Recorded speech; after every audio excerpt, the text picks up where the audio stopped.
Okay, this is like take 87 at this point. So I figured we would do an update on the fish room because I have not done one in a couple years at this point, and I cleaned everything today, so that is a good thing. I have the lights off over there because they make a glare on this tank, so we'll have to turn the lights on and off. I think this tank's going to have the worst glare because you can see the living room windows. But in this tank we still have the zebra danios, the fantail calico goldfish. We've got a few pearl grommies, white clouds, some leopard longfin danios, and the gymnogeophagus terra pura pura, which is a cold water cichlid, and he just swam to the bank. Are you going to come back up? He is right there, that fish. He's a cool little guy. Not going to get much bigger than that. I thought they were going to get a lot bigger, but he stayed pretty small. Not camera shy in the least, but there's bubbles everywhere in there because I just did a water change. All that fun stuff. So this tank is my sail tank. Whenever I have fry that I'm going to list on Aquabid, I kind of throw them in here. Oh, there we go. And these are currently the Poecilia velifera. They are the giant sailfin molly from the Yucatan Peninsula, a wild type. And I have a cory cat in there to kind of eat any of the leftover stuff on the bottom because I heavily feed all my tanks with fry in it. And this one I just set up as a Japanese neon blue Endler tank. End goal is, can you imagine like 700 little itty bitty neon blue Endlers in that tank? I think that would be amazing. So, long-term goal. Very, very long-term. Here we have the red tuxedo koi black eye guppies. Yep. Glare again. They're all doing good. They're making babies. I'm going to list them on Aquabid. I'm actually going to list a trio today. And then back here, kind of hidden, I don't really look at them too much or give them much attention, I have the orange rice fish that I searched for years for. I bought a 6-pack, and I'm not even sure how many are still alive. I'm assuming 6 are still alive. They're egg layers, so I'm just leaving them in this tank, feeding them really good, and I don't have any other fish in there because I don't want anybody eating their eggs, but I'm kind of hoping that eventually they will make a bunch of babies for me. I'd like to have a barrel of them outside. I think they can stay outside year-round, so again, that's the orange rice fish. I'm not even going to attempt to pronounce that name. Then we have the lower rack down here, and we just have some standard minnows in there that I bred in the barrel over the summer, hoping that they breed in there and can go back in the barrel again in the spring to make more fish foods. These are another tank with the fry of the giant sailfin mollies, and there's a couple cory cats in there to kind of help with any uneaten food. This is my established tank with the Japanese neon blue Endlers. So they've been in this tank for about 2 years now, I think, maybe a year. They're doing good. They're pretty healthy colony, party fish, very small and active and entertaining. I actually don't clean out the mulm in the bottom of the tanks, just because the fry, when they're itty bitty, they feed on that and it helps them grow faster and stronger. These are this is the original tank of the red tuxedo koi black eye guppies, so this is a very established tank.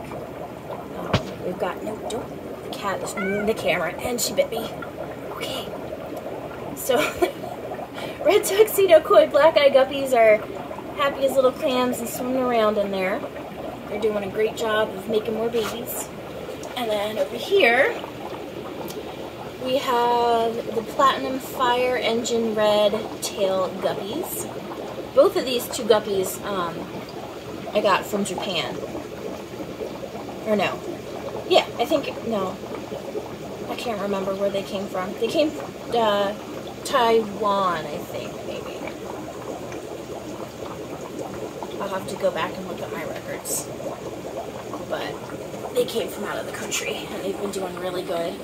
Another fry tank of the wild type giant sailfin mollies. I've got a few adults in there and a lot of babies. Same thing in here. More of the giant sailfin mollies. Got a couple adults hiding back there. Good amount of babies, and I have a bunch of Cory babies that are in there. So that has been like the Cory tank where they survive. And here we got another tank of the Platinum Fire Engine Red Tail Guppies. This tank is always hazy. I probably have to wipe down the glass, but if there's algae on the glass, guess what? Fry will eat it, so I'm cool with that. Okay, so that completes the first wall.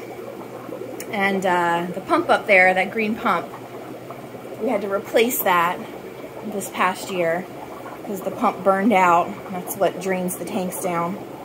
Easy peasy. So let me turn on that rack, turn off these two. Oh, well, probably can turn those two racks on at the same time and be okay. So this is the giant 55-gallon with the Posilia velifera. I will somehow, at some point, get used to seeing that, but these are the big adults. I kind of cherry-picked these guys out, so these are my really good breeders. I'm hoping they'll throw some decent-sized fry, but if you look over here, someone had babies in the last 48 hours. That's what those little guys are. The fry comes out, you know, they're big fish, so they have fairly large fry. And I'm finding that they don't really eat their fry, so colony breeding is easy peasy and the way to go. Down here, we don't have a light on this tank, but we have the sunfish. So I'm going to actually pause this video and go get some food for him and see if we can film him eating on the camera. Okay, so I just have some black worms in a cube, and he's over here. I usually kind of bring him to this little feeding thing. I've had a hard time getting him to eat anything. It seems like black worms cubes are the only thing he's eating, so let me plop that up there. He's pretty quick about grabbing them. And his big old mouth. I love this fish. He's so pretty and huge and cranky. Okay, so that accounts for the second wall. The third wall, we have this tropical 90-gallon. Let me actually turn off the second wall. Tanks, okay. Hi, pretty girl. Okay, second wall of tanks. We've got a lot going on in here. We've got, let me see if I can, there we go. That cuts some of the glare out. Another 90-gallon tank. Got a bunch of rainbow fish, some angelfish. We have basically the trout Goodian. I'm not even going to try to say the scientific name. I had the trout Goodians in a 20-gallon. They did not seem to be thriving. I put them in here, and within 24 hours, they were happy as clams, so they definitely need a bigger tank. And these giant cichlids down here, I did not realize they were going to get that big when I purchased them. They are the Cyclosoma paranesi, and they are just huge. They're just little beefy balls. So this tank is way overstocked, but I don't have anywhere else to put these big beefy balls because they're going to eat anything that fits in their mouth. So far the trout Goodians have not been feasted upon. I think they're fast enough to get away. But yeah. Okay, and then down here, the lower row, we just have some assorted mollies in here that I'm basically just breeding as food for the sunfish. And I've got some platinum sailfin mollies and assorted endlers in this tank. I'm not really sure what to do with these guys. I don't know if they would sell on Aquavid. I probably could sell some off and be okay, but I don't know. I have to test. But they really do have pretty sail fins. They're just gorgeous, so I have a bunch of tanks with them going. They're not really taking off breeding-wise, though, so I'm just gonna feed them and keep waiting.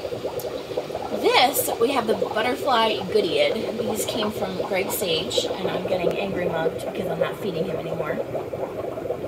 Yeah. They were slow starters. I had a hard time getting them to breed, so I just literally threw them in this tank and just put an auto feeder on it and did my, every 5-day water changes is usually the schedule, and they finally have some babies, which is really nice. There's a little itty bitty fry down at the bottom. We've got some teenagers in the middle with the adults. I have another 10-gallon back there. I don't really know what to do with that. I have some duckweed going in there. I occasionally throw some cory fish eggs in there, but I don't think any of them have actually grown up. So yeah, I don't really know what to do with that mystery tank. But here we have my tank that has some shrimp in it. Let's see if we can find some shrimp. Down here you can see the shrimp. Down there. Maybe not. Where are they? A lot of snails, shrimp.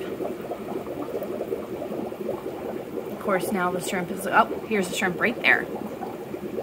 Right there.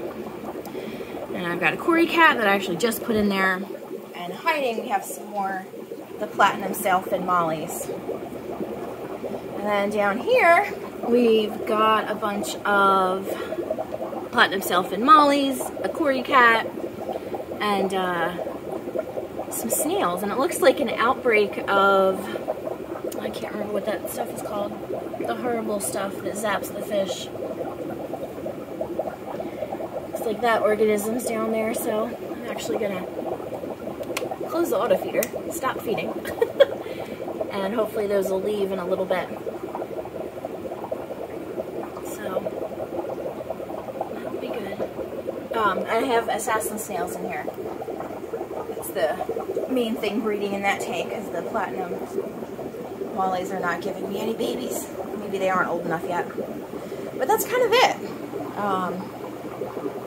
Yeah. Hey Google, turn the fish room on. That is the entire fish room in a nutshell. And it's super easy to take care of. Everybody's got auto feeders. So everything's kind of measured out and set. And we're doing pretty good. I'm starting to sell fish online, which is kind of a new experience nowadays, but I've had a few successes so far. And we'll just see where we get with this hobby.